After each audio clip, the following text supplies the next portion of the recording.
चोर घर में घुसा, चोरी किया और भाग गया। अगले दिन वो 2 घरों में घुसा, चोरी किया और भाग गया। तीसरे दिन वो 3 घरों में घुसा, चोरी किया और भाग गया। चौथे दिन वो 4 घरों में घुसा और चोरी किया और भाग गया। डिटेक्टिव मेहुल ने इस क्राइम की डीप इन्वेस्टिगेशन करने का सोचा। वो ध्यान से चोरी करने के पैटर्न को ऑब्जर्व करने लगा। यह है पहली चोरी, यह है दूसरी चोरी, यह है तीसरी चोरी और यह है चौथी चोरी। अब ये तो श्योर था कि 5वें दिन 5 घरों में चोरी होने वाली है, लेकिन कौन से 5 घरों में? मेहुल हाउस के पैटर्न्स को ध्यान से समझने की कोशिश करता है और समझ जाता है कि 5वें दिन कौन से 5 हाउसेस में चोरी होने वाली है, ए, बी या सी। सोचिए लॉजिकल आर्मी और मुझे आपका आंसर कमेंट करके बताएं।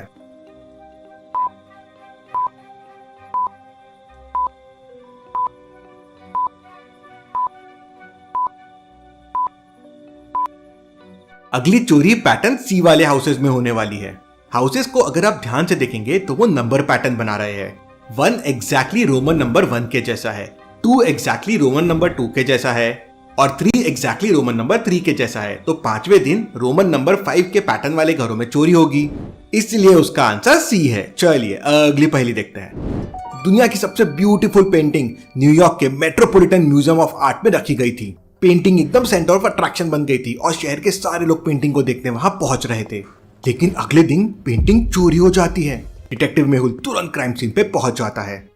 ओनर मेहुल को बताती है कि म्यूजियम में कल रात 3 गार्ड थे, शायद उनमें से किसी ने चोरी की हो। मेहुल उनके घर जाता है पूछताछ करने के लिए। पहला गार्ड कहता है, मैं तो बाहर पेट्रोलिंग कर रहा था, मुझे नहीं पता क्या हुआ, मैं सिर्फ एक बार अंदर गया था देखने के लिए कि सब सही है।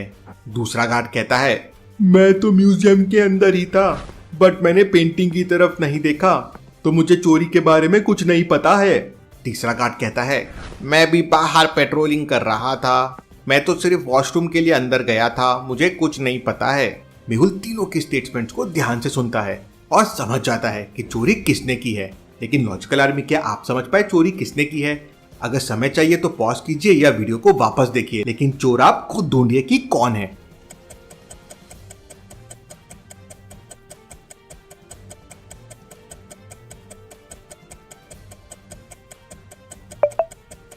गार्ड 3 चोर है।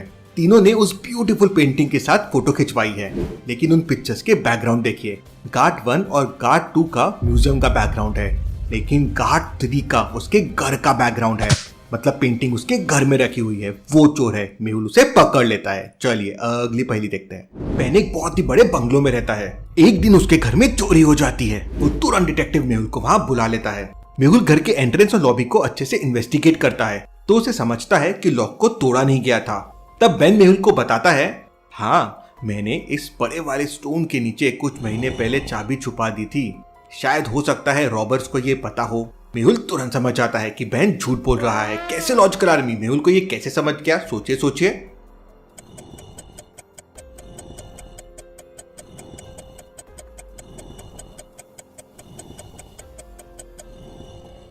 अगर इतना बड़ा स्टोन महीनों से गार्डन में रखा हुआ है तो इसके नीचे में घास नहीं हो सकती थी, और इसके नीचे तो घास है, मतलब ये स्टोन अभी अभी यहाँ पे रखा गया है। ये एक फेक रॉबरी है। मेहुल ये समझ जाता है। चलिए अगली पहेली देखते हैं। आज का दिन मिस्टर वॉल्टर के लिए बड़ा बोरिंग जा रहा था। सुबह से एक भी कस्टमर नहीं आया था।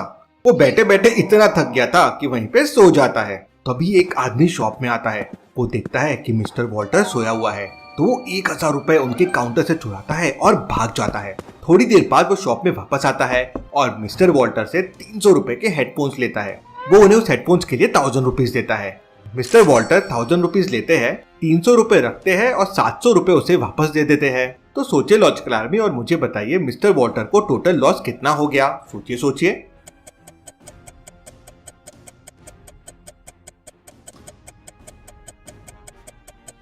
मिस्टर वॉल्टर का टोटल लॉस 1000 रुपीज ही है। उनके जो 1000 रुपीज चोरी हुए थे वो तो शॉप में वापस आ गए, लेकिन उन्होंने जो 300 रुपए का हेडफोन दिया और 700 रुपए वापस दिए, वो उनका लॉस हो गया, जो टोटल वापस 1000 रुपीज ही है। चलिए अगली पहेली देखते हैं। डैनियल का उसके ही घर पे मर्डर हो जाता है।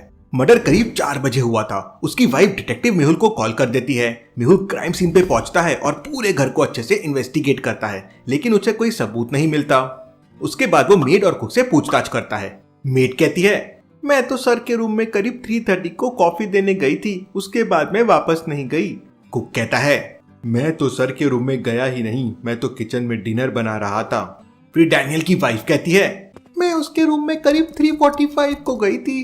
वो अपने कंप्यूटर पे काम कर रहा था और कॉफी पी रहा था। फिर मैं 3:50 को अपने कमरे में वापस चली गई। मेहुल तुरंत समझ जाता है कि खून किसने किया होगा, लेकिन क्या आप समझ पाए लॉजिकल आर्मी?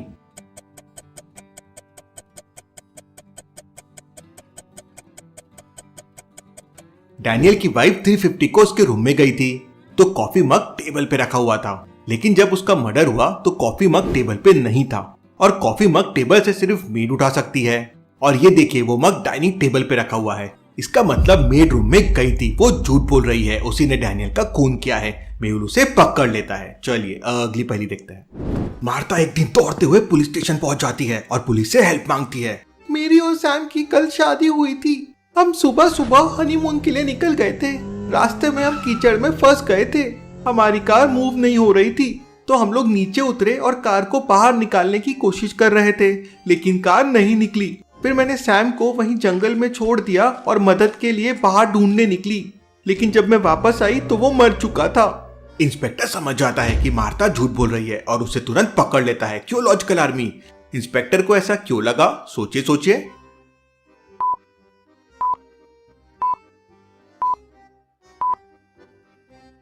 इंस्पेक्टर को 2 पॉइंट्स पे मार्था पे शक हुआ। पहला, मार्था को ध्यान से देखिए, उसने व्हाइट ड्रेस पहनी हुई है। अब जब वो कीचड़ में उतरी, जंगल में घूमी, गाड़ी को धक्का दिया तो ड्रेस इतनी साफ कैसे हो सकती है? और दूसरी बात, जंगल में उसे किसी की हेल्प नहीं मिली, लेकिन वो पुलिस स्टेशन पहुंच गई। ऐसा कैसे पॉसिबल है? इसलिए इंस्पेक्टर उसे पकड़ लेता है। चलिए अगली पहेली देखते हैं। बहुत ही ब्यूटीफुल दिन था।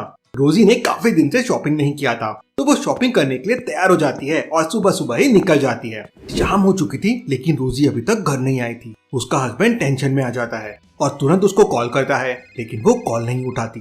वो तुरंत डिटेक्टिव मेहुल को इन्फॉर्म कर देता है कि उसकी वाइफ शॉपिंग करने के लिए हॉलमार्क मॉल में गई थी, लेकिन अब तक वापस नहीं आई है। उसने कॉल करने की कोशिश की लेकिन उसका फोन आउट ऑफ सर्विस है। मेहुल तुरंत उसके घर पे पहुंच जाता है और सबसे पूछताछ करता है। रोजी की डॉटर कहती है, मैं भी मम्मा के साथ शॉपिंग करने जाने वाली थी, बट फिर मेरा प्लान कैंसिल हो गया और वो किसी के साथ गई थी, कौन मुझे नहीं पता।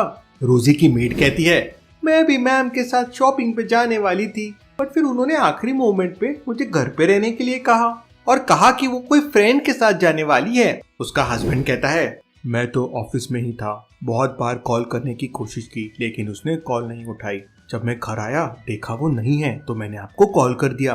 रोजी के फ्रेंड कहते हैं, हमें तो उसने शॉपिंग के लिए पूछा ही नहीं, हम तो सुबह से घर पे थे। आप मेरे सीसीटीवी कैमरा भी चेक कर सकते हैं, मुझे कुछ नहीं पता है। मेहुल तुरंत समझ जाता है कि किडनैपिंग में कौन इन्वॉल्व है और कौन झूठ बोल रहा है, लेकिन क्या आप समझ पाए लॉजिकल आर्मी? सोचिए सोचिए।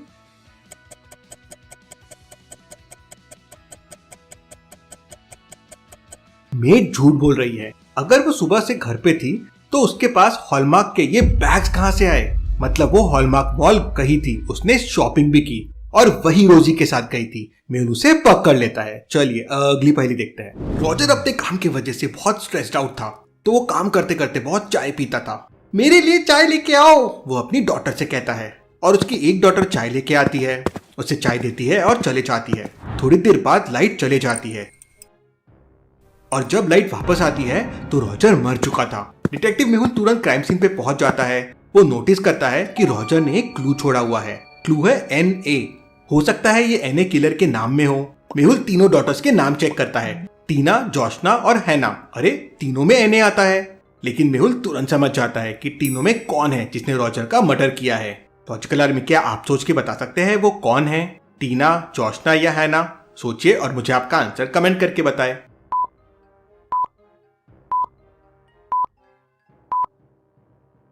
जब रॉजर मरा था तो उसने NA लिख दिया था और हाथ में कप पकड़ा हुआ था, मतलब टी ना। मेहुल ये समझ जाता है और उसे पकड़ लेता है। चलिए अगली पहेली देखते हैं। एक कार बहुत ही तेजी से जा रही थी। वो इतनी तेज थी कि उसने सारे स्पीड के रूल्स तोड़ दिए थे। पुलिस उसको चेस करती है। एक रेस्टोरेंट के पास जाके वो कार रुक जाती है और उसमें से 2 लड़कियां बाहर निकलती है। इंस्पेक्टर तुरंत उनको रोकता है और पूछता है, तुम में से कौन गाड़ी चला रहा था? जो भी चला रहा था, ओवर स्पीडिंग के लिए मैं उसे अरेस्ट करूंगा। दोनों एक साथ कहते हैं, मैं नहीं थी। और दोनों एक दूसरे को ब्लेम करने लगते हैं। लेकिन इंस्पेक्टर समझ जाता है कि दोनों में से कौन कार चला रहा था। लेकिन क्या आप समझ पाए लॉजिकल आर्मी? सोचिए और मुझे आपका आंसर कमेंट करके बताएं।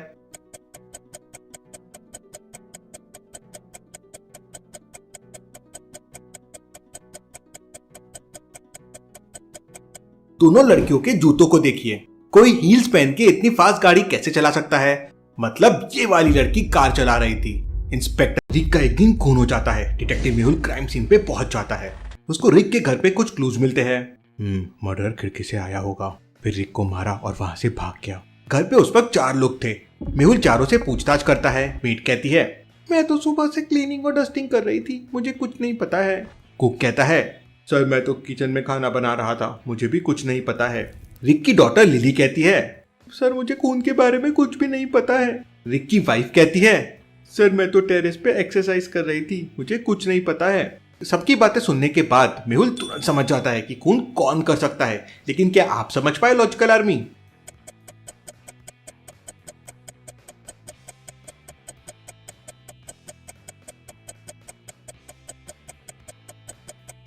रिक की वाइफ ने उसे मारा है। क्राइम सीन पे देखिए शू प्रिंट है जो विंडो से बाहर जा रहे हैं और यहाँ पर सिर्फ रिक की वाइफ ने शूज पहने हुए हैं। मतलब वही विंडो से आई थी खून की और विंडो से भाग गई। मेहुल उसे पकड़ लेता है। चलिए अगली पहेली देखते हैं। तीनों डेड बॉडीज को ध्यान से देखिए और मुझे बताइए कौन जिंदा है, ए, बी या सी। सोचिए लॉजिकल आर्मी और मुझे आपका आंसर आप कमेंट करके बताएं।